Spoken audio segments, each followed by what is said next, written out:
Onubio. La empresa líder de Huelva en medios audiovisuales e informáticos patrocina este espacio.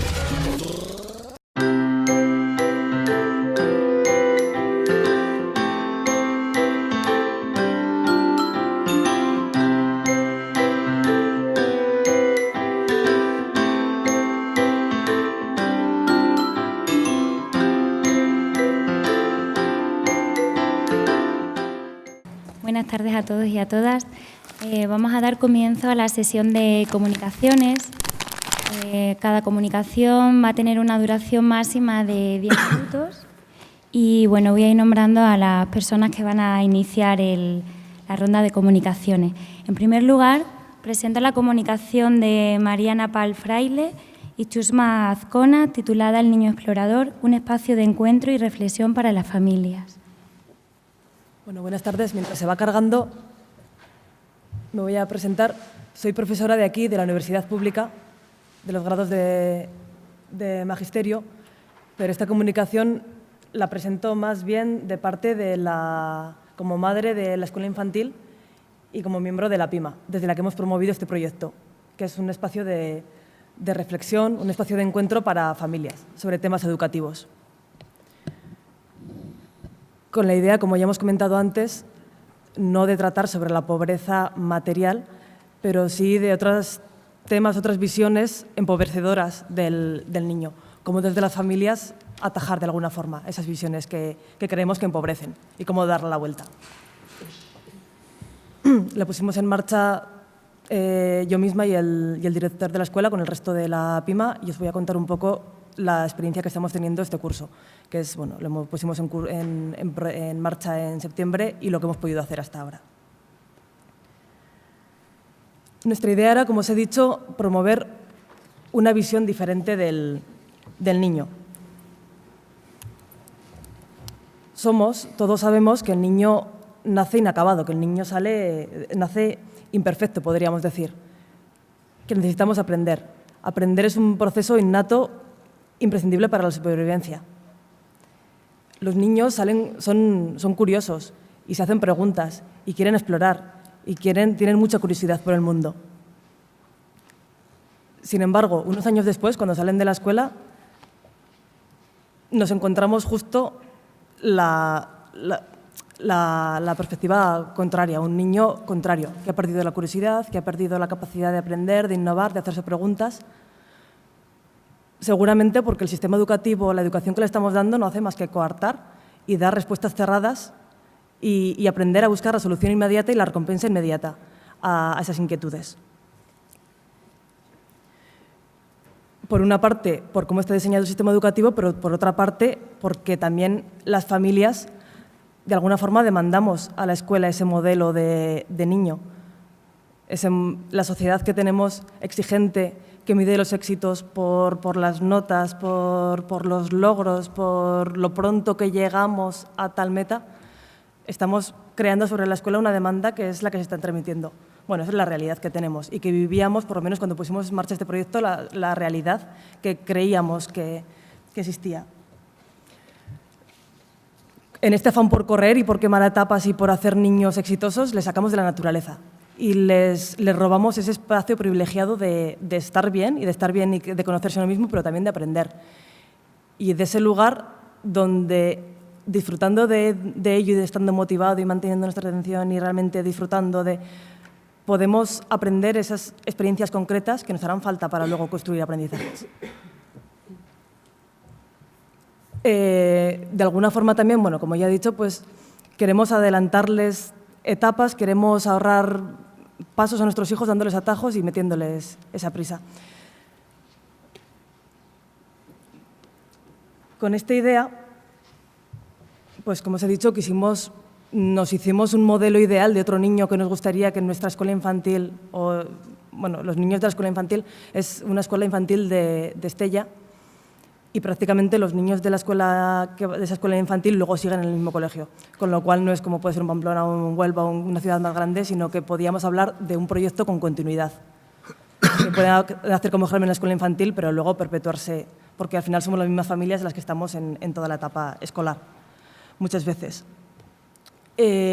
pues quisimos, con esta visión ideal que nosotros teníamos del niño, crear un espacio de reflexión que implique a las familias, inspirándonos en los espacios familiares. No es exactamente una escuela de padres, es algo más. Se inspira en los espacios familiares del Instituto LOCSI y que también se ofrecen en Cataluña como un servicio público que se ofrece a las familias, que son espacios de encuentro donde los niños y las familias pueden encontrarse para jugar, para observar a otros niños, a otras familias en acción, a otros padres, a veces en actividades educativas más organizadas, otras veces en actividades educativas más libres o simplemente contextos de juego. Y tomando un poco ese modelo, pues quisimos montar nuestra experiencia. No como un sitio donde educar a las familias y adoctrinar y como son algunas charlas que dicen esto es lo correcto y esto es lo bueno, sino más como un espacio de reflexión, donde los padres pudieran, y ese era nuestro objetivo principal, observar las capacidades de sus hijos. Muchas veces cuando estamos con ellos no nos damos cuenta, pero si es un educador o otra persona el que dirige la actividad y lo vemos desde fuera, nos damos cuenta de cosas de nuestros hijos que no sabíamos. Pero también hacerse consciente de qué influencia tenemos nosotros mismos por cómo les tratamos o cómo les elogiamos o cómo les coartamos o cómo les animamos en diferentes cosas sobre su propio desarrollo. Con estas ideas pues montamos una serie de charlas que incluyeran experiencias en la naturaleza, analizando también qué visiones de la naturaleza estábamos transmitiendo como padres y hasta qué punto animábamos a vivir en ella o a tenerle miedo y respeto, la relación con el juego, con los juguetes y cómo pueden servir un juguete desestructurado para favorecer el comportamiento exploratorio. Lo mismo con el movimiento libre. Recordemos que son, aunque tenga pretensiones de crecer, pero que de momento estamos en una escuela infantil de 0-3. Para no dispersarnos y no caer en una serie de charlas bien intencionadas, pero con temas dispersos, tuvimos muy claro desde el principio cuál era nuestro marco conceptual. Y quisimos... No pueden señalar. Bien, veis que queríamos centrar en el punto central de la imagen, tenéis la exploración, que nos da acceso privilegiado a la naturaleza y entendiendo la naturaleza también como que favorece la exploración. La exploración, entendiéndola abajo a la izquierda como base del aprendizaje, que también eso implica una visión del niño, pero teniendo siempre en cuenta que el dejar que los niños exploren para aprender, para crecer, requiere respeto por sus ritmos, por su curiosidad y como persona ellos mismos. Entendiendo que la exploración es una actividad, una actitud global y que el modo en que los elogiemos y que la familia les elogie o les comunique sus expectativas o que bien las escuelas les proporcione experiencias de éxito o fracaso o también les comunique unas expectativas a otras, pues les puede forjar. Y que esta exploración se relaciona con el impulso de la creatividad, con el aprender mediante el juego, con esquemas mentales de crecimiento y no de conseguir logros cerrados, concretos, y con el hacerse preguntas. Este marco conceptual, que veis muy ambicioso para lo que luego hemos llegado a realizar, es en el que queríamos, para tener claras las ideas y para no dispersarnos y para tener claras cuáles son las cosas que queríamos tratar. De momento hemos tenido solamente 4 sesiones con los padres. En las primeras sesiones hicimos un diagnóstico, hicimos una salida al campo, a un parque medio urbano que hay al lado de Estella, para observar cómo estaban los niños en la naturaleza, para observar cómo nos portábamos los padres, y lo que pudimos ver era lo que ya sospechábamos. Los niños, cuando salen a la naturaleza, pues tienen tendencia a explorar. No entienden eso de que tenemos que llegar allá arriba, sino que para ellos el juego está en el camino y en lo que están haciendo mientras van llegando. Pero muchas veces no saben qué hacer con esa libertad que de repente ese día tenían que nunca habían tenido. Porque los padres tendíamos a tener actitudes de sobreprotección, y eso es una cosa que tenemos documentada, no es actitudes de sobreprotección, sobre todo con los pequeños, que no se salgan de la mantita, que no echen la mano a la hierba, y sobre todo notábamos que estábamos nerviosos que la cosa se solucionó cuando salió el almuerzo, porque nosotros mismos, los padres, estábamos inquietos, nerviosos, ¿y ahora qué tengo que hacer? ¿Ahora que alguien me mande lo que tengo que hacer? Porque no sé lo que hacer aquí si estoy en mitad de un espacio natural y no tengo que llegar a ningún sitio y no me llega la hora de almorzar y no me llega... Entonces vimos que, bueno, la situación de partida, y creo que es bastante realista con lo que hay, era bastante que de exploración y disfrutar la naturaleza y bastante nada. Tuvimos otra sesión después para comentar con ellos y establecer ya, explicar un poco el marco que os he explicado a vosotros y tal. La tercera sesión que hicimos en enero fue con juegos y juguetes. La sesión de reflexión la habíamos terminado, como veis en la columna de la izquierda, observando cómo nuestros hijos de 2, 3 años podían encontrar 1000 oportunidades para jugar con unas conchas, unas piñas y unas hojas. También hay que decir que están muy acostumbrados ellos en esa escuela a hacer juego heurístico y demás y estaban bastante habituados, no les resultaba. Y entonces quisimos con los padres vivir en paralelo ese placer del juego, ese placer de la exploración. Llevamos unos circuitos eléctricos sencillos, unos elementos sencillicos, para que los padres pudieran vivir lo que era el placer de jugar por jugar, del jugar a ver qué pasa, del jugar y descubrir que cuando cambia una cosa suceden cosas y sin una finalidad concreta, sino simplemente el juntar cosas a ver qué es lo que voy consiguiendo. Pretendíamos, y así nos lo comunicaron al final que lo habíamos conseguido, que entendieran que cuando los niños juegan están haciendo mucho más que jugar, que no están solamente pasando el tiempo, que no están solamente y que no tienen por qué hacer un puzzle y completar el puzzle y haber puesto sus 100 piezas en él para haber hecho un acto válido de aprendizaje.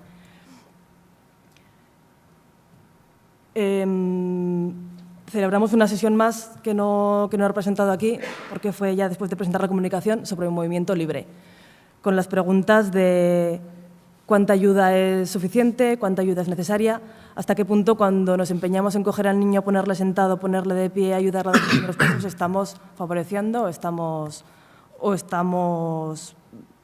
estropeando ese proceso o obstaculizándolo. Tampoco puedo hablar mucho de esto porque falta la segunda parte de eso y donde se verán más los resultados. Pero bueno, creo que veis cuál es la línea que llevamos, qué tipo de experiencias muy vivenciales, muy de reflexión, no de charlas, sino de presentar pequeñas actividades donde los padres puedan ver a sus hijos y verse sobre todo a ellos. De momento, la primera salida fue mucho más numerosa, pero estamos en torno a las 8 familias, pero creciendo sobre una escuela de unas 30, más o menos, o sea que, bueno, no lo valoramos mal. Y las actividades se están acogiendo bien, pero sobre todo, bueno, nos estamos saliendo un poco del guión, porque al final los padres lo que buscan no necesitan a veces mucho tanto el guión de la actividad que habíamos preparado, sino simplemente un foro de discusión entre afines, entre padres de niños de la misma edad que tengan las mismas inquietudes por la educación o por una visión del hijo y donde desahogarse o donde compartir experiencias. Y ahí es realmente donde se está consolidando el grupo. Como habéis visto, llevamos pues eso, cuatro sesiones, pero la experiencia de momento es positiva. Queremos seguir con el ritmo o con las líneas que nos habíamos marcado y bueno, ver hasta dónde nos lleva.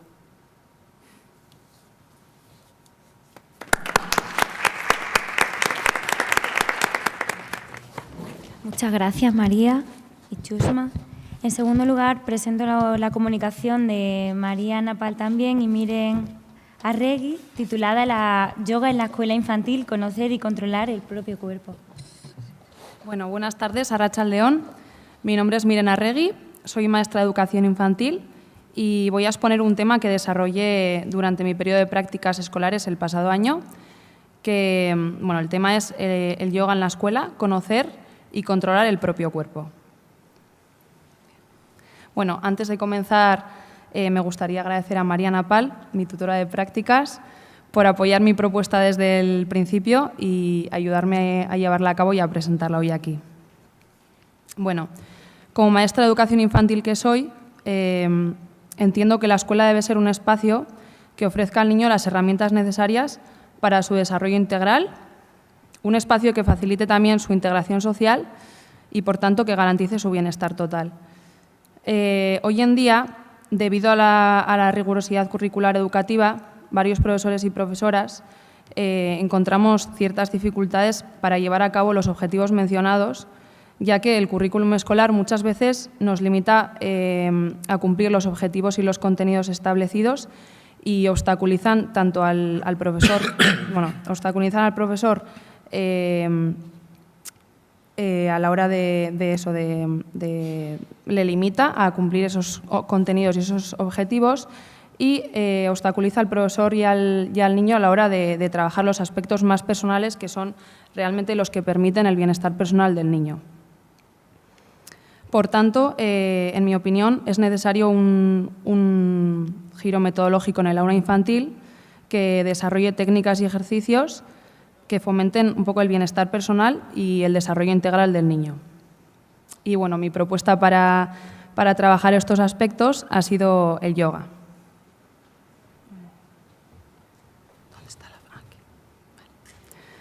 Bueno, y todos hemos oído hablar alguna vez del yoga, ¿no? Pero voy a hacer una breve introducción de lo que es.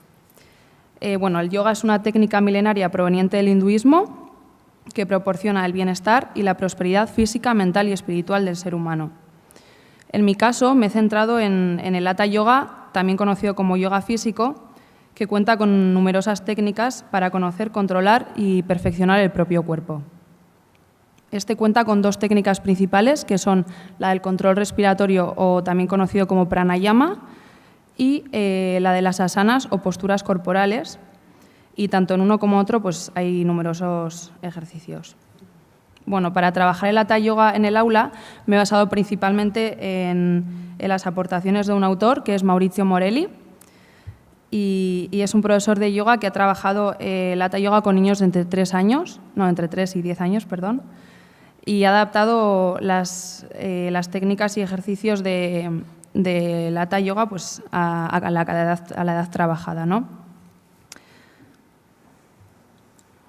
Por tanto, yo también he tenido que adaptar la técnica del control respiratorio pranayama y las asanas o posturas corporales a la edad dirigida, que ha sido en mi caso de 3 años. Bueno, el control respiratorio pranayama lo hemos trabajado a diario mediante diferentes juegos de respiración. Las asanas o posturas corporales las hemos trabajado principalmente mediante cuentos de animales, en las que los niños y niñas tenían que imitar cada postura cada vez que aparecía el animal en el cuento. Unas veces lo hacían por parejas y otras veces lo hacían individualmente. Además de estas dos técnicas, también hemos trabajado ejercicios de concentración mediante el dibujo de mandalas, que bueno, son unos dibujos circulares muy característicos del hinduismo y ayudan a enfocar un poco la atención y a trabajar la concentración. También hemos trabajado mediante ejercicios de confianza, que bueno, los hemos trabajado mediante circuitos. En estos ejercicios colocábamos diferentes obstáculos en el aula, los niños se colocaban por parejas y a uno de ellos le tapábamos los ojos y el otro tenía que guiarle intentando evitar los obstáculos que habíamos colocado. Y luego, una vez realizado el circuito, pues cambiamos los papeles. Y por último, también trabajamos ejercicios de relajación mediante diferentes técnicas de meditación y mediante masajes por parejas. Bueno, como he mencionado antes, la edad con la que he trabajado ha sido la de 3 años y han participado 6 niños y niñas de comportamiento y personalidades muy diversas. Entre ellos había 2 alumnos muy participativos, con gran capacidad de concentración, 2 alumnos nerviosos, uno de ellos con altos niveles de ansiedad, un alumno muy tímido y un alumno con dificultades motoras. La evaluación de las sesiones realizadas se ha llevado a cabo mediante hojas de registro. Para cada sesión se identificaron una serie de ítems que se calificaron para cada alumno como no conseguido, con ayuda o conseguido. Para cada uno de los ejercicios propuestos se valoró la disposición a intentar realizar el ejercicio, también su ejecución y el grado de recuerdo de las posturas o asanas. Y también se valoró de forma global si los niños o niñas habían terminado las sesiones más relajados de lo que la comenzaron, que realmente sería el objetivo principal de este trabajo. Y en total desarrollamos 7 sesiones de 45 minutos cada una, aproximadamente. Bueno, en cuanto a los resultados, como podéis ver, los he clasificado en diferentes gráficos como modo de evaluación de cada ejercicio trabajado o en general de la sesión. En la diapositiva solo he colocado 3 gráficos. En el primero se evaluaría un poco la capacidad de cada niño para hacer 5 respiraciones abdominales seguidas. Y en este gráfico evaluaríamos una parte de los ejercicios de control respiratorio. En el segundo se evaluaría la ejecución de los asanas individuales y en este, bueno, pues se evaluaría un poco las posturas corporales trabajadas, ¿no? O las asanas. Y en el último aparece la valoración de la mayor relajación al finalizar la sesión que al comienzo. Y en este último gráfico, pues eso, se evalúa globalmente el grado de relajación al finalizar cada sesión. La evaluación ha sido individual y se refleja en los gráficos mediante 3 números. El 1 sería no conseguido, el 2 con ayuda y el 3 conseguido. Como podéis observar, en los 3 gráficos hay una mejora notable de la primera sesión a la última. A pesar de que aquí solo he colocado 3, en total son 10 gráficos y en cada uno de ellos se puede apreciar una notable mejora.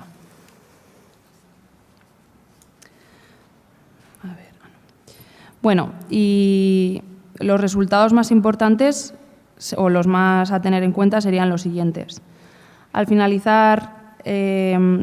de cada sesión, los niños y niñas consiguieron dominar la respiración abdominal sin ayuda.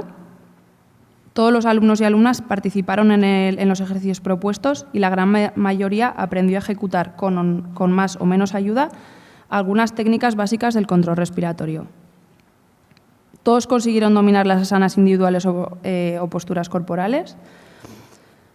Al principio con ayuda para mantener el equilibrio, es normal porque al final tienen 3 años. Y después solos, recordándolos sesión tras sesión. Y en el caso de los asanas por parejas, al principio hubo más desigualdad en los resultados, pero los niños y niñas también progresaron en su dominio. La mayoría de los alumnos y alumnas acababan la sesión de yoga más relajados de lo que la comenzaron, y esto al principio no fue así, pero conforme fueron avanzando las sesiones, pues hubo una gran mejora. Y para mi punto de vista este sería el resultado más importante. Bueno, al finalizar las sesiones de yoga he podido comprobar que su práctica es muy beneficiosa tanto para los niños y niñas como para los profesores.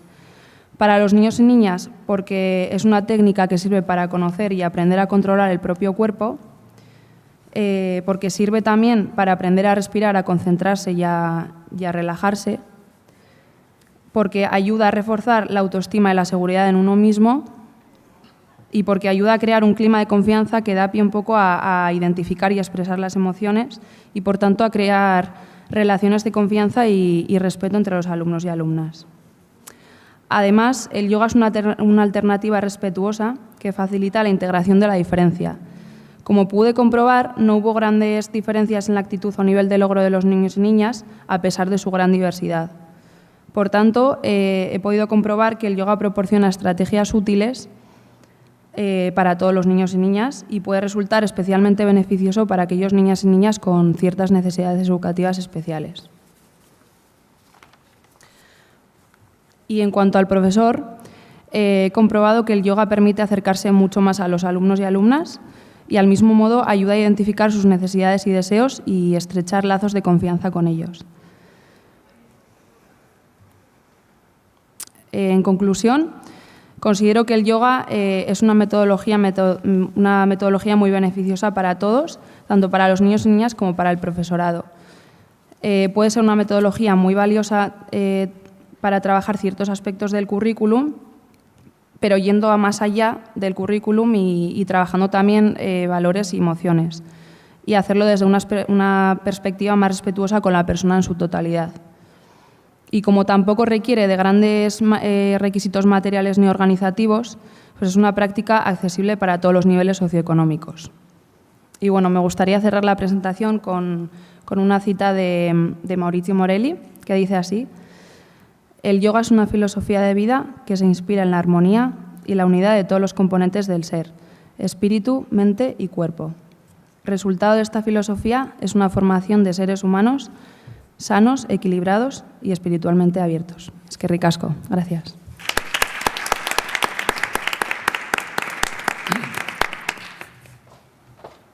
La siguiente comunicación viene de la mano de Jesús Barrientos, Alicia Peñalba y José Javier López, titulada Mejora de la competencia emocional del profesorado. Buenas tardes. Soy Jesús Barrientos, doctorando de aquí en la Universidad Pública, en el programa de Psicología y, sobre todo, centro mi estudio en la competencia emocional del profesorado.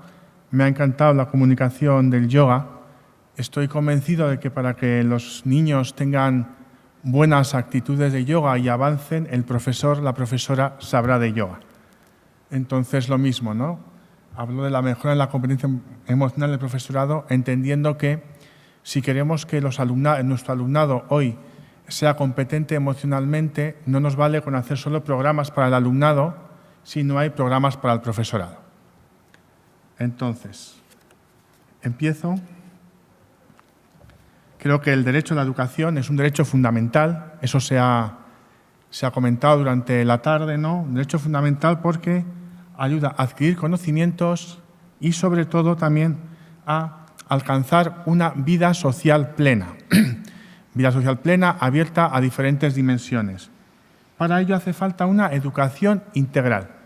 Una educación integral donde es fundamental la emoción, la competencia emocional. Se habla de la revolución emocional. Para ello necesitamos eso, una revolución emocional donde la competencia emocional es de aplicaciones educativas inmediatas en dos ámbitos, ¿no? Por un lado, en la persona y en las relaciones sociales que establece en el ambiente, ¿no? Las dos cosas son fundamentales. Y con ella haremos que la educación emocional sea lo que es una forma de prevención primaria inespecífica. Tiene que ser algo transversal, algo que atraviese el currículum y la vida de las personas, porque es una prevención inespecífica, pero una prevención fundamental. Entonces, claro, ¿qué hacemos con este profe? ¿No? Porque para ello nos hace falta un profe que tenga unas competencias emocionales, fundamental. Unas competencias emocionales que le sirvan para dos cosas. Por un lado, para gestionar bien sus emociones negativas. Estamos ahora en una situación en la que el ambiente convivencial del aula puede ser dificultoso, el profesor puede tener, profesora, emociones negativas, vamos a hacer que tenga unas competencias que le ayuden a gestionarlas adecuadamente para tener un bienestar emocional, para que el profesorado tenga bienestar emocional. Y por otro lado, un profesor, una profesora con competencias emocionales será un profesor, una profesora con calidad docente. Calidad docente para transmitir los conocimientos que debe de manera adecuada, no solamente transmisora, sino de proyectos, de unas maneras metodológicas novedosas, abierto a ellas, y garante también del bienestar del alumnado. Un profesor, una profesora que acompaña a su alumnado en las relaciones vitales que viva. ¿Esto por qué? Porque nos encontramos con un profesorado, con una profesión docente con altos niveles de estrés. Altos niveles de estrés que son más altos que en otras profesiones. Estremera, Pena, Rey, hablan ya de que, y las memorias anuales del profesorado, todos los años avisan de que el aumento de profesores que por baja por estrés va aumentando, ¿no? Y todo esto explicado por tres teorías que se hablan, ¿no? La teoría sociocognitiva del yo, ¿no? El pensamiento. Mi pensamiento hace que yo no puedo con mi trabajo, me como la cabeza, como diríamos vulgarmente, ¿verdad? Luego, la teoría del intercambio social. El profesor o la profesora piensa que lo que da no es acorde a lo que recibe. Y por otro lado, la teoría organizacional, ¿no? La estructura no le permite avanzar como quisiera, ¿no? Los cambios de legislación, todas las dificultades que estamos teniendo. Ya está, hay que unir, sin duda, que es motivo del Congreso, el aumento de la pobreza infantil, ¿no? Que viene dado por unas situaciones en las que el bienestar del menor es peor, es más precario, donde hay situaciones de conflicto, hay problemáticas socioeducativas graves que dan lugar a una convivencia escolar negativa, ¿no? Escuchábamos a Miguel Laparra las situaciones de chicos en pisos, de chicos con desatención, que la pobreza va más allá de una pobreza alimentaria, sino que es una pobreza más emocional y de desigualdad. Entonces, claro, esto puede dar lugar a lo que es el burnout en el profesorado, ¿no? Ya no es un estrés docente, sino que es un síndrome, que es una enfermedad ya hablada en 1974 por Freudenberger, que habla del profesional quemado, ¿no? Una definición que empezó con profesionales de ayuda, con enfermeras, con gente que trabajaba en psiquiátricos, pero que enseguida se transportó al ámbito docente. Y entonces ahí vemos que el burnout es un síndrome psicológico de agotamiento emocional. Uno está emocionalmente agotado, no sabe qué hacer con lo que le pasa, de despersonalización, de sentir al alumnado, al otro, como una cosa, también se llama cosificación, que esto va muy vinculado con el tema de la pobreza. Un alumno que me da problemas, me da dificultades, una alumna por su situación socioeconómica desfavorable, es un alumno al que puedo tender a cosificar como profesor o profesora, y eso aumenta mi burnout y dificulta la relación con él y el proceso del educativo. Y por último, una baja sensación de realización profesional. Uno piensa que no puede con su trabajo, ¿no? Las variables que influyen son, por un lado, la autoestima personal, la autoeficacia percibida, ver que lo que hago no da resultados, ¿no? Monto este trabajo y la gente no me responde, ¿no? La autoeficacia, optimismo disposicional, ¿no? Un optimismo para el trabajo, y luego habilidades emocionales personales, ¿no? No podemos ir a hacer yoga sin sentir que lo vamos a poder hacer bien, sin tener optimismo y las habilidades en yoga, ¿no? Para poder avanzar. ¿Cómo podemos afrontar estas situaciones, ¿no? Hay tres formas de afrontamiento, ¿no? Uno está centrado en el problema, nos centramos en el problema, nos centramos en la emoción o nos centramos en la evitación.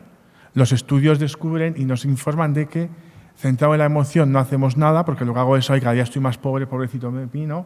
Centrado en la evitación tampoco, porque lo que evitamos está ahí.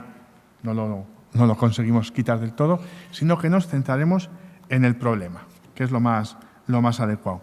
Pero lo que queremos conseguir nosotros es que el profesorado salte del concepto del burnout a otro concepto, a un concepto que se llama ahora, de hace unos años, que es el engagement, que es el vínculo al propio trabajo. Cómo conseguir que el profesorado esté burnoteado, que del burnout pase al engagement, ¿verdad? El engagement, que es una idea en la que tendríamos tres ideas diferentes, ¿no? Tres conceptos que son el vigor, una persona se siente con vigor para llevar a cabo su trabajo, con dedicación, y absorción, se siente vinculado a su trabajo. Entonces, para conseguir que el profesorado pase del burnout al engagement, tenemos una llave que es la inteligencia emocional, la competencia emocional. Una competencia emocional donde es importante la percepción de las propias emociones y de las de los demás, ser capaz de percibir mis emociones y las del otro, las de la otra, la integración de esas emociones y la regulación de esas emociones, trabajar estos ámbitos, ¿no? Estos ámbitos que lo que nos ayudará será una buena conciencia emocional, una buena autonomía emocional y las competencias sociales para la vida y el bienestar. Y, de nuevo, la regulación. Unas ideas que queremos transmitir al alumnado, pero claro, si el profesorado no tiene asumidas esas realidades, difícilmente las podremos transmitir, ¿no?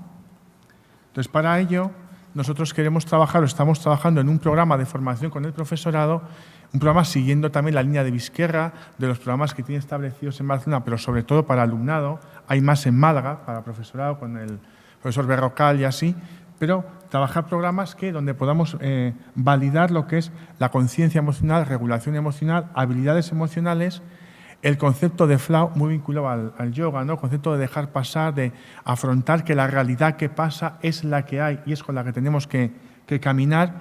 El mindfulness, hay libros nuevos y hay artículos muy interesantes sobre esta realidad en el ámbito educativo y en el ámbito profesional. Y nosotros incluimos en nuestro proyecto lo que es el diario emocional, un diario emocional que sí que lo hacemos de manera online, porque entendemos que tenemos que hacer una reflexión diaria de la vivencia emocional que tenemos en nuestro ámbito docente.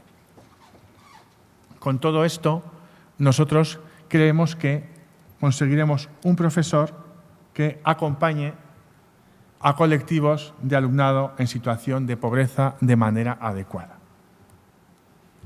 Muchas gracias y quiero agradecer a Mercedes Correche, que es una colaboradora, una amiga, que es la que me ayuda siempre y con la que hacemos los dibujos y la facilitación gráfica porque en emoción creo que tenemos que comunicar de otra manera. Muchas gracias. Muchas gracias, Jesús, Alicia y José Javier. En siguiente lugar, pues presento la comunicación de Elsa Casanova, titulada Crecer en el seno de una familia disfuncional, el empobrecimiento psicológico del niño y la niña. Bueno, buenas tardes. Me gustaría que me oyeran bien y que me entendieran también, porque como tengo mucho acento, pues seguramente dirán, ¿esta de dónde ha salido? ¿De acuerdo? Yo llevo 43 años aquí en España, o sea, que te llevo más tiempo que la mayoría de ustedes, ¿vale? O sea, que estoy en mi casa, aunque no lo crean. Y en realidad estoy en mi casa. Soy Elsa Casanova, soy profesora de psicología de esta, mi casa. ¿De acuerdo? Bien, hoy voy a hablar sobre un ámbito duro, pero un ámbito muy real, desgraciadamente. El tema es, concretamente, crecer en el seno de una familia disfuncional. El empobrecimiento psicológico del niño. Hablemos de la niña. Cuando hable algunas veces del niño, no es por que estoy excluyendo genéricamente a la niña o viceversa, es por avanzar en la intervención. A modo introductorio, lo primero que vamos a ver es que he hablado sobre familias disfuncionales. ¿Qué son las familias disfuncionales? ¿A qué llamamos familias disfuncionales? Son familias con problemas, con alto grado de conflictividad interna. Las causas pueden ser variadas, desde el alcohol o drogadicción, salud mental o relaciones abusivas que conllevan violencia, maltrato hacia uno de sus miembros. Violencia interparental. No siempre este tipo de familia desemboca de forma clara y rápida en el cese de convivencia o divorcio entre los cónyuges. Al contrario, hay quienes por diversas razones de peso prolongan su convivencia bajo esa nube negra de violencia doméstica y terminan por habituarse a las anomalías de la situación, lo cual conlleva un deterioro progresivo de la realidad familiar y recae claramente sobre el desarrollo del equilibrio integral de los hijos, de las hijas, en el área tanto cognitiva, afectivo-social, como en el área integral personal. Como hemos dicho, en este estudio nos vamos a centrar en un tipo de familia en donde los hijos, las hijas, crecen entre experiencia de violencia interparental, donde estos niños observan diariamente actitudes como humillaciones, como falta de respeto, burlas, marginación, menosprecios y aislamiento de uno de los padres hacia el otro. Frente a lo cual, ese otro cónyuge asume una respuesta de sumisión, de miedo, desconcierto, sustracción de su rol afectivo educativo en la familia, lo que añadido a un alto grado de motivación del logro de afiliación, de mantenimiento de la cohesión familiar, lo condena, desgraciadamente, puedo decir con mucha más fuerza, la condena a vivir en maltrato y violencia. Muchas veces no solo por parte de su pareja, sino también de sus propios hijos, hijas, quienes aprenden a imitar el modelo disfuncional. En segundo lugar, veremos cuáles son las características de estos niños, de estas niñas que han crecido en familias disfuncionales.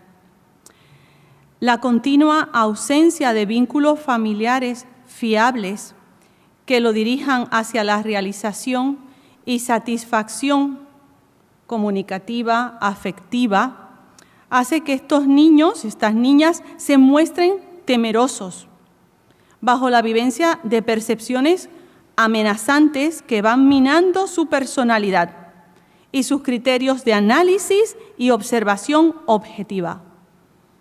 Ante ello, surgen en estos niños emociones negativas, miedo, ira, tristeza, que desembocan en reacciones impulsivas y violentas, lo que genera desconcierto e inseguridad en ese hijo, hija, fomentando la aparición de rasgos de inmadurez e inestabilidad, que se traducen en conductas altamente impulsivas, violentas y dramáticas.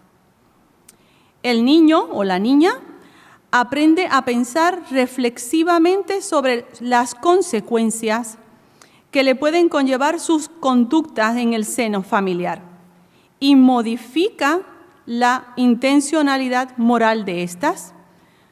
¿Por qué? Porque quieren evitar la respuesta de castigo, respuesta perniciosa por parte del padre o de la madre, maltratador, maltratadora. De este modo, el niño va alejándose de las normas objetivas y aceptadas por la sociedad y va asumiendo sus propias normas subjetivas, motivado o motivada por la necesidad de adaptarse a la disfunción psicosocial que vivencia a diario. A partir de ello, este niño, niña, se habitúa a recibir explicaciones de los hechos o de las conductas que observa mediante posibles causas manipuladas, arregladas y que no son necesariamente reales. De este modo va surgiendo una relación paterno-filial extrema de complicidad con el padre o con la madre que ejerce mayor poder en la relación y refuerza el comportamiento disfuncional de este padre o de esta madre hacia su pareja. En tercer lugar, lógicamente, viendo esto, van a hacer un pacto de silencio íntimo. En esta labor solapada y permanente del progenitor que ejerce su poder manipulador contra el otro cónyuge, le va a exigir al hijo o a la hija que ha elegido como camarada en la consecución de su objetivo y al cual protege, le va a exigir un pacto de silencio en donde este hijo o esta hija aprende a permanecer cerradito, como un punto. Nadie debe saber lo que pasa en esta casa.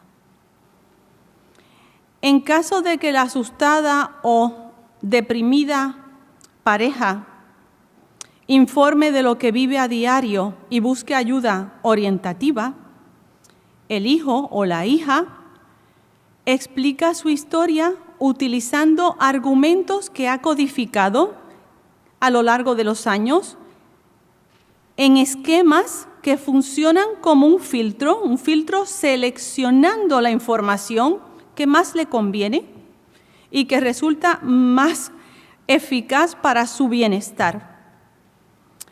La intolerancia ante la situación vivida, lejos de dirigirla hacia el progenitor, hacia el padre o madre causante de la disfunción familiar, el niño la asocia a la persona que concibe como más débil, ante la cual se siente con la capacidad para maltratar, apoyado por el modelo del cónyuge, es decir, de su padre o madre violenta o violento.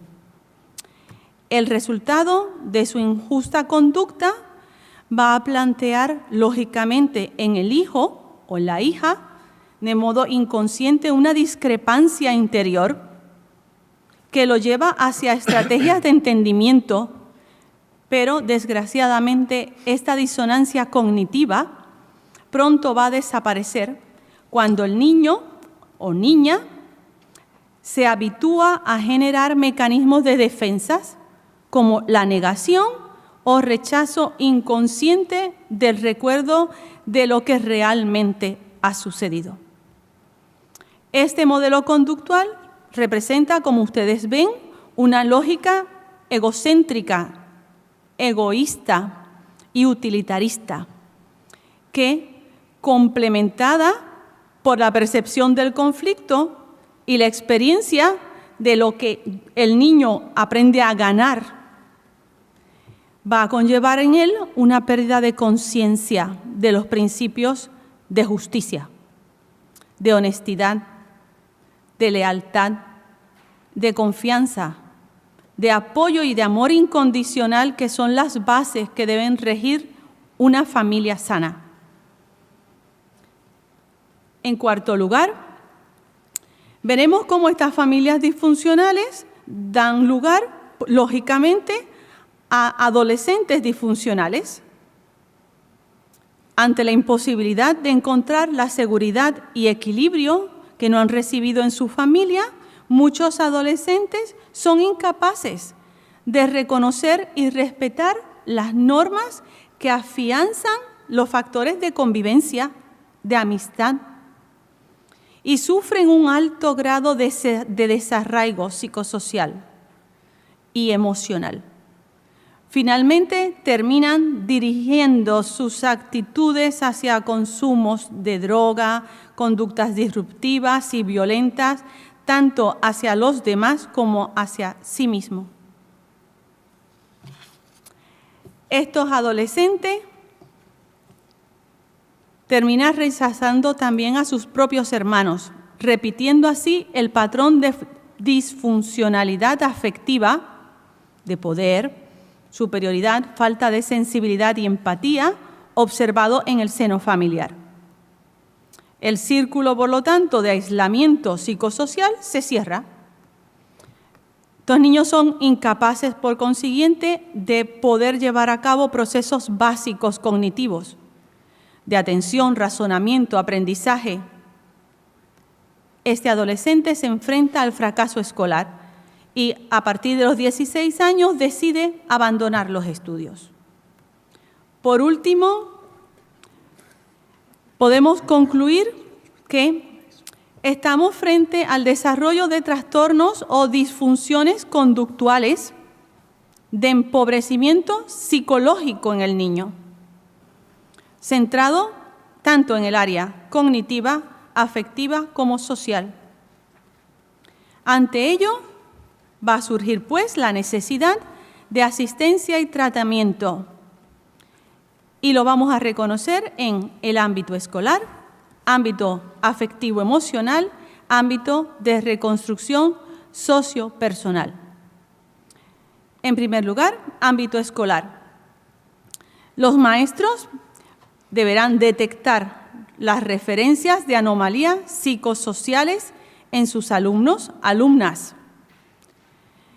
Los maestros deberán tratar de descubrir qué sucede en el entorno íntimo del niño, de la niña.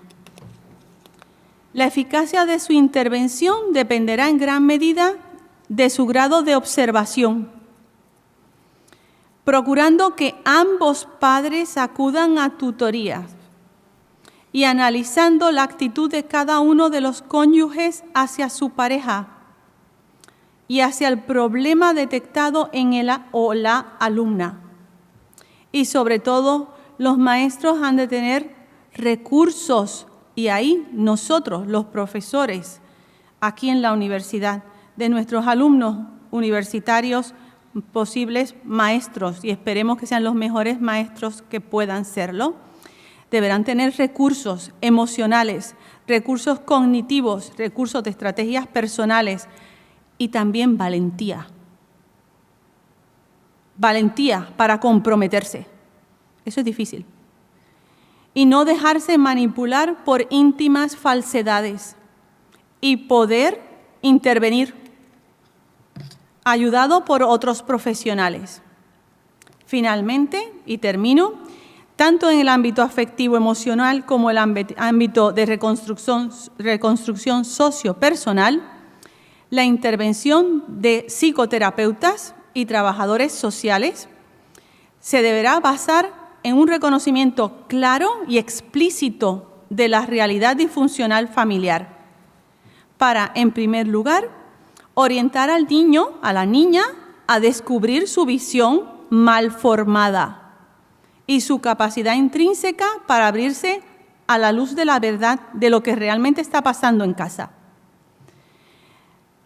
En segundo lugar, los psicoterapeutas y trabajadores sociales deberán llevar a cabo una asistencia y apoyo incondicional, compromiso claro, ante el cónyuge maltratado, maltratada, para que ésta pueda tomar la iniciativa de cambio y ser capaz de llevar a cabo un proceso de afrontamiento ante su situación, tomar decisiones meditadas y actuar. Y para terminar, dentro del ámbito de la reconstrucción sociopersonal, ese niño, niña que pasó su infancia entre conflictos familiares y que sigue siendo nuestro amigo, nuestro yo, el niño que llevamos dentro y que somos hoy, como ustedes nos ven, adultos, debemos aprender a hacer uso de los recuerdos para ser capaz de discernir entre lo recto y lo malvado, entre lo justo y lo injusto, entre la verdad y la mentira. Este niño, nosotros, hoy, adultos, deberá aprender a perdonar al manipulador, al maltratador, oculto y disfrazado detrás de una máscara, muchas veces de buena persona. Estos niños, ya crecidos, han de buscar su propia felicidad, saber perdonarse a sí mismo por no haber podido evitar que violaran sus ingenuas conciencias. Es tiempo, por consiguiente, de recuperarlas y de reconstruir su novela, su autobiografía, situando a cada personaje en cada lugar que le corresponde, un lugar justo, lleno de luz y de verdad. Muchísimas gracias a mis compañeros. Me han encantado sus comunicaciones. Están llenas de juventud, de ilusión y, para mí, de aprendizaje. Muchísimas gracias. Muchas gracias a ti también, Elsa. Bueno, y en último lugar presento la comunicación de Javier Gil Jimeno. Bueno, os digo el título porque se ha extraviado en el camino. Sí. Entonces, el título serían Reflexiones en torno al acogimiento. Ay. Reflexiones en torno al acogimiento familiar y residencial. ¿Sí?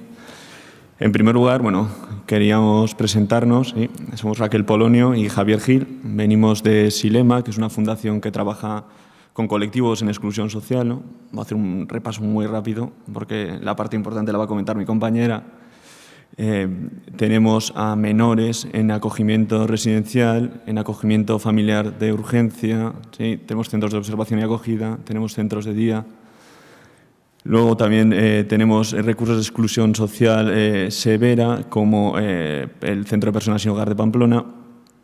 Gestionamos también una residencia sociosanitaria Abegia para personas con patología múltiple en Vitoria. Y bueno, también tenemos los servicios de atención a las mujeres víctimas de violencia de género de Navarra, ¿no?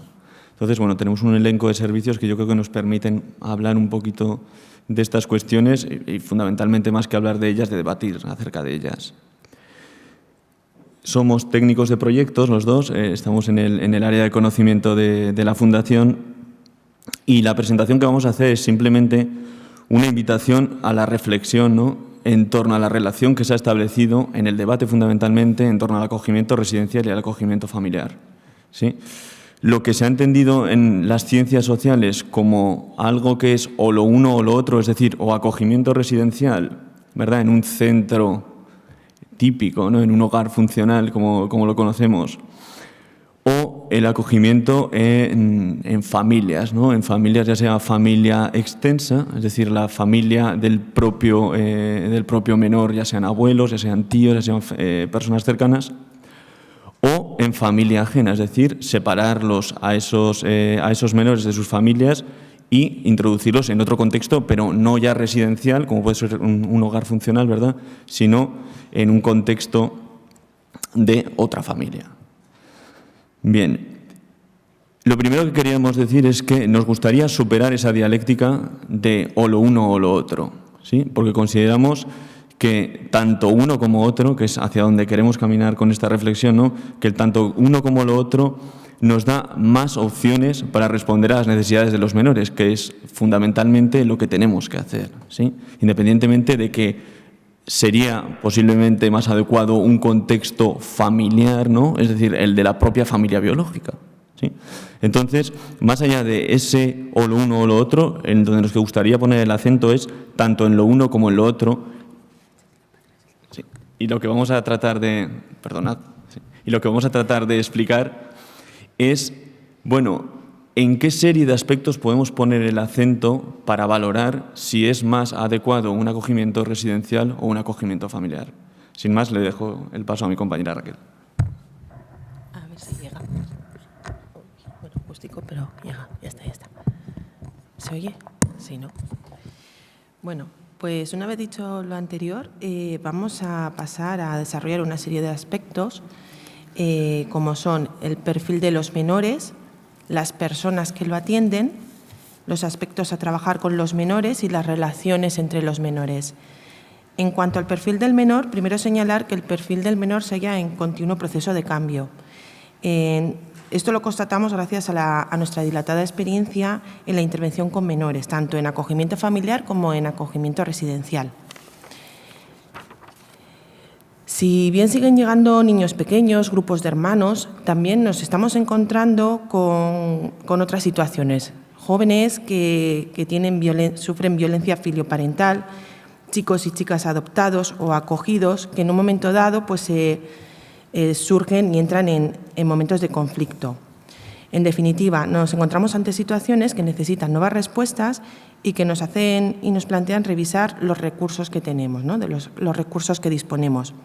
En ese sentido, el perfil del menor es una variable fundamental pues, que tenemos que tener en cuenta. Esto no significa que todos los menores tengan que ir al acogimiento residencial o al acogimiento familiar, sino que habrá que mirar en qué medida uno u otro se adapta mejor al caso concreto, a la individualidad de cada menor y a la situación concreta con la que llegan. Tanto el acogimiento familiar como el acogimiento residencial tienen que tener una estructura que sea lo suficientemente sólida para ayudar a estos menores. Como comentábamos, no se trata de decir una cosa sí y la otra no, sino que nos vamos a encontrar, vamos a poner algunos ejemplos, situaciones como chicos y chicas cuyo nivel de rencor les impide poder abrirse a una nueva familia, o grupos de hermanos donde lo que prima es que estén juntos y que no se separen, o niños y niñas que, dada la dureza de las experiencias por las que han pasado, requieren un trabajo terapéutico intensivo, o jóvenes reacios que han pasado por varios recursos y varias familias y que no pueden soportar más otra pérdida, ¿no? Es cierto que hoy en día muchos de los menores que actualmente tenemos en acogimiento residencial podrían beneficiarse de una familia, pero la familia también tiene que ser estructurada, normalizada, continente y dar figuras de apego. Hoy en día también tendríamos que adaptar este tipo de recurso, el de acogimiento familiar, a la realidad y al perfil de los menores. En ese sentido, habría que potenciar las familias de acogida de urgencia, familias especializadas y ver si haría falta algún otro tipo de familia para responder a la situación concreta. No hay que olvidar nunca que el tipo de recurso debe ir orientado al menor y no al revés. Tanto en un caso como en el otro, lo importante es la capacidad para la sensibilidad. Ay, perdón, sí, espera. Otra cuestión fundamental, otro de los aspectos, es la relación entre la edad y el tipo de acogimiento. Algunos investigadores y algunas legislaciones apuntan que los menores de 0 a 3 o de 0 a 6 años están mejor en el acogimiento familiar. Sí que es verdad que esto es una cosa que se tendría que debatir, que tendríamos que llegar a criterios homogéneos, y que habría que ver si esto es así independientemente de cada caso, ¿no? Otro de los aspectos a tratar va a ser el de las personas que atienden al menor. Y aquí la pregunta que debemos de hacernos es ¿quiénes son las personas más adecuadas para hacerse cargo de un menor? En el contexto residencial nos encontramos con profesionales especializados. En el contexto familiar lo que prima es las bondades de un contexto familiar estructurado. Y de las familias acogedoras, ¿qué debemos pedir? Deben ser profesionales del ámbito durante 24 horas, los 365 días. Son todas cuestiones que nos tenemos que plantear y que tenemos que debatir. Tanto en uno como en otro, lo importante es la capacidad para la sensibilidad, la capacidad de empatía y la cualidad psíquica de la relación.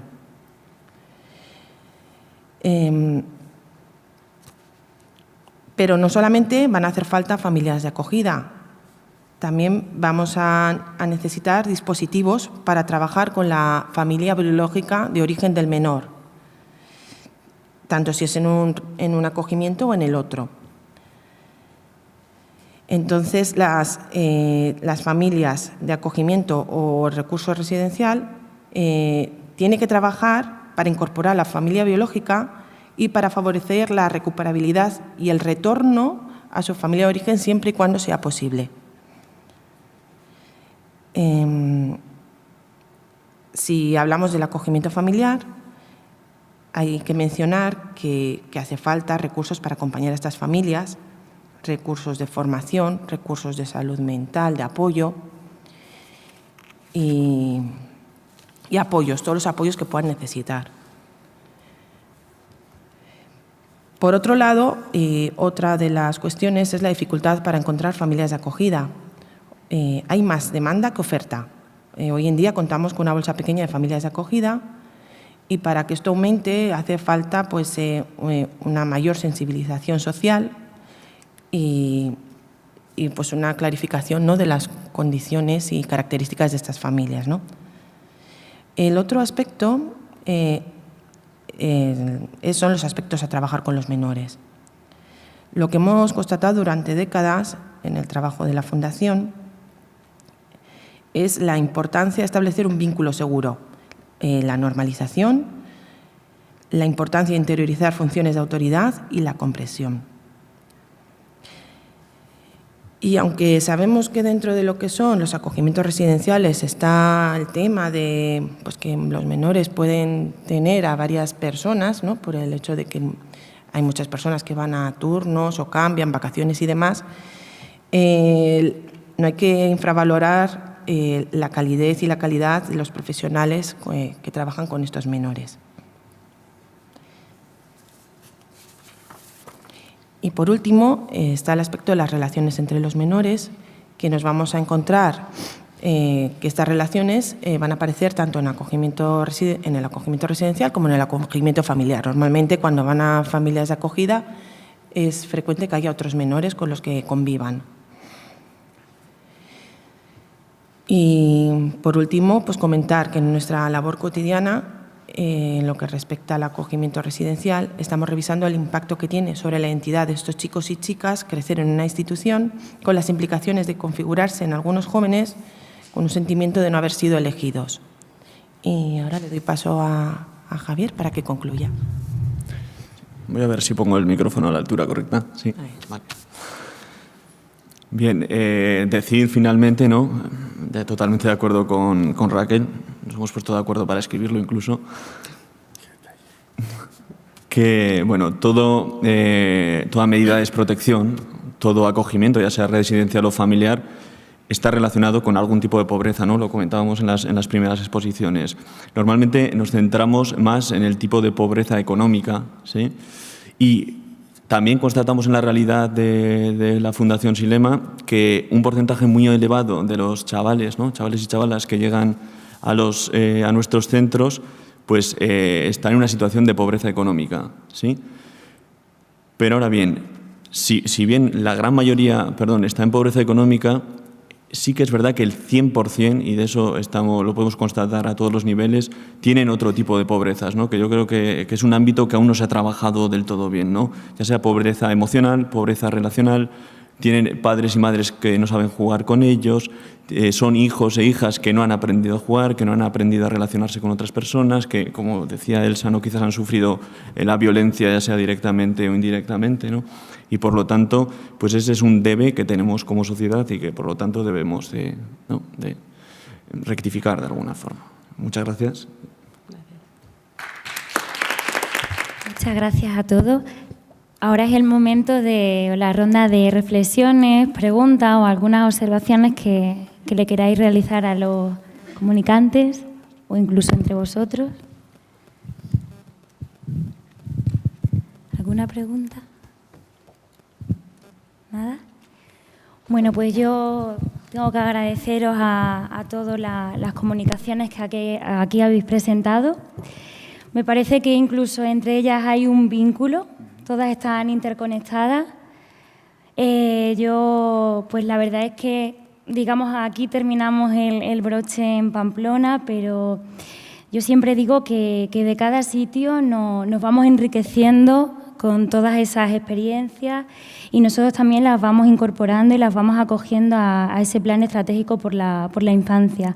Yo creo que aquí habéis expuesto muchísimas ideas, cuestiones que se podrían debatir, la importancia esencial de la educación emocional desde edades tempranas, creo que es un pilar fundamental. El trabajar, por ejemplo, desde la perspectiva incluso de la meditación que habéis hablado, del mindfulness, que yo lo practico y la verdad es que lo recomiendo también porque me parece fundamental. El yoga, actualmente vivimos en esa sociedad del miedo, vivimos todo como a contracorriente, vamos con prisa a todos los lados y somos muchas veces nosotros el reflejo, o sea, lo que ven los niños directamente. Entonces yo creo que también es un punto de inflexión para los propios profesionales. También algún autor comentaba que las escuelas actualmente matan la creatividad, esa importancia de que el niño también explore el entorno, esa conexión con el entorno. También, por otra parte, el tema del debate entre el acogimiento residencial y el acogimiento familiar, lo que habéis dicho, ¿no? Es que depende también de las necesidades del propio menor. También me quedo con la magnífica experiencia, la magnífica investigación también y el debate de Elsa, que me ha parecido muy interesante. Y nada, y de verdad que a todos agradeceros el haber participado del Congreso y nada, y aquí finalizamos y ha sido un placer, de verdad. Y agradecer también a Alicia y a la Universidad de Pamplona pues ese acogimiento. Así que muchísimas gracias por todo, de verdad.